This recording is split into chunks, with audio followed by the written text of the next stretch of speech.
한 7대1 정도 되는 학과들 같은 경우는 좀 기다리긴 하겠는데, 내가 만일 등급대가 조금 앞에 붙어 있다, 내가 만일 1등급대 한 중반에서 한 중후반 사이다, 그러면 면접 준비 하는 게 맞다라고 보시면 될 것 같습니다. 안녕하세요, 컨쇼 대표 서영지입니다. 자, 오늘 제가 준비한 대학교 바로 이화여자대학교입니다. 교과 면접을 좀 준비를 했는데요, 이 면접이 수능 전이다 보니까 솔직히 준비하는 게 좀 빡빡합니다. 또 하나는 정량적 평가를 하는 교과에는 보통 보편적으로 이제 최저를 걸어놓는데, 이대는 면접을 걸어놨죠. 자, 그러면 이 교과 면접 어떤 형식으로 선발을 하며 어떻게 준비를 하면 좋은지 한번 보도록 하겠습니다. 시작해볼까요? 자, 학생부 교과 고교 추천 전형인데요. 좀 달라진 점이 있다면, 작년까지는 솔직히 배수를 자르지 않고 모든 아이들이 다 면접을 봤는데, 이번 시즌은 5배수를 잘랐다라고 보시면 되고요. 이 5배수를 잘랐는데 일단 면접에 대한 퍼센테이지는 한 20% 정도입니다. 그런데 중요한 게 뭐냐면, 이 20%라는 게 지금 총점으로 따지면 전체 200점입니다. 이거 생각보다 비중 되게 큰 겁니다. 그 이유가 지금 이 80% 안에 들어가는 저 800점이라는 점수를 환산했을 때 정량적 등급을 가지고 아이들을 선발하다 보니까 점수대가 앞쪽으로 옹기종기 다 모여 있습니다. 지금. 그렇기 때문에 그 안에 200점이 포함된다라는 건 생각보다 되게 큰 점수가 반영된다라고 평가가 되는 거고, 그래서 면접에 대한 비중은 엄청나게 큰 학교가 바로 이대다라고 보시면 되고요. 대신 그러면 5배수 안에 들어가야지 면접 준비를 해야 되는 거 아닙니까? 맞습니다. 그런데 경쟁률을 먼저 좀 봐야 돼요.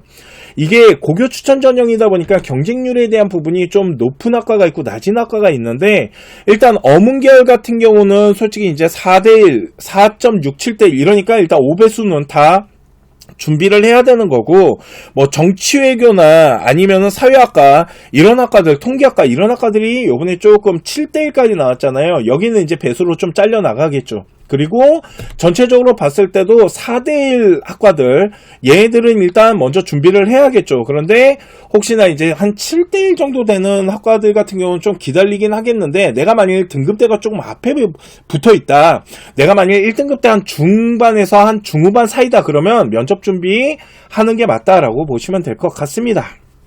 자, 그러면 학생부 교과 전형 면접은 도대체 어떤 식으로 아이들을 선발할까요? 이게 학생부 종합 전형이 아닌 교과 전형이라는 거에 한번 생각해 볼 필요가 있습니다.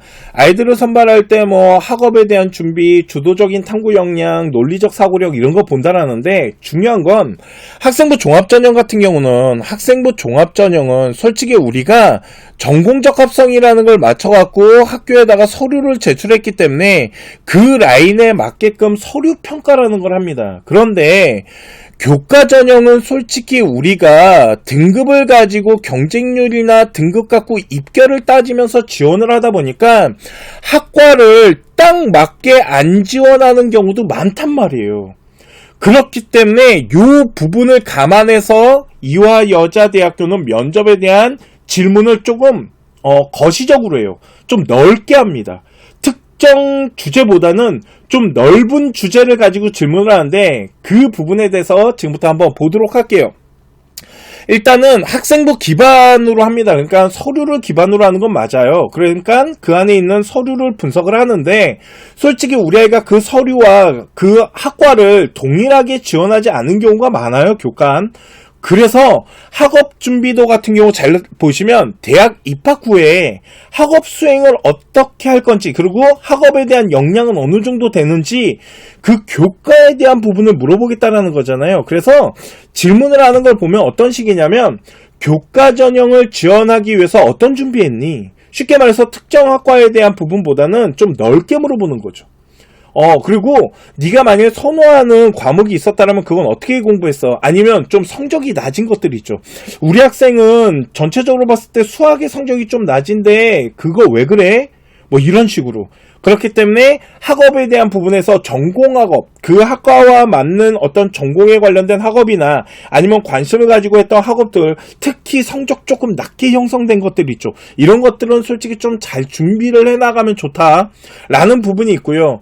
그러면 주도적 탐구 역량이라고 그러는데, 이 주도적이라는 게 그 학과와 딱 맞지 않을 수 있잖아요. 왜 그러냐면 우리 아이가 만일 전자공을 준비하던 아이인데 만약 통계학과를 지원할 수도 있잖아요. 그렇기 때문에 딱 맞게 활동한 라인이 아니더라도 우리 아이가 관심 있게끔 활동했던 것들, 이런 것들을 좀 커다랗게 물어볼 수 있습니다. 그래서 자, 보시면은 가장 기억에 남는 활동은 무엇이 있었나요? 아니면 본인이 선택한 과목에서 공부를 한 이유가 있을 거 아니에요. 예를 들어서 진로 선택 과목 안에 수행평가를 했다거나, 아니면 우리 학과를 지원한 동기와 어떤 계획을 가지고 있나요? 그러면 서류 안에 있는 내용을 싹 다 무시하고 말할 수는 없잖아요. 그랬을 때는 뭐 학업의 우선순위를 가져가기 위해서 우선적으로 선택한 학과, 이런 식으로 어떠한 스토리의 핑계는 있어야 된다. 이런 것들도 한두 개 정도는 좀 준비를 해나가면 좋고요. 논리적 사고력이라는 건 우리 아이가 어떤 상황에 맞춰서 그 부분을 어떤 이론과 논리를 좀 보여줄 수 있는지, 그래서 대표적인 게 이런 거였어요. 지금 면접을 다시 본다라면 가장 수정하고 싶은 건 뭐예요? 아니면 우리 학생 면접 준비하는 동안 어떤 준비를 하면 가장 좋을까요? 이런 부분들. 그렇기 때문에 어떤 논리적 사고력이라는 거는 답을 정해놓은 건 아니에요. 그래서 이런 좀 돌발 질문 같은 것들이 좀 나온다. 이런 것들. 그렇기 때문에 자세히 보시면은 우리 학생이 어떤 활동을 한 거에 대한 특정 주제를 가지고 물어본다기보다는 좀 전체적인 방향성을 가지고 물어본다라는 게 있다라는 거죠. 또 하나는 대학교에서 아이들을 이제 평가를 하는 데 있어서 어떤 뭐 발전성, 그리고 어떤 활동에 대한 어떤 인성에 대한 부분들, 그리고 어떤 자기 주도적인 어떤 탐구 능력들, 이런 거를 또 보지 않겠습니까?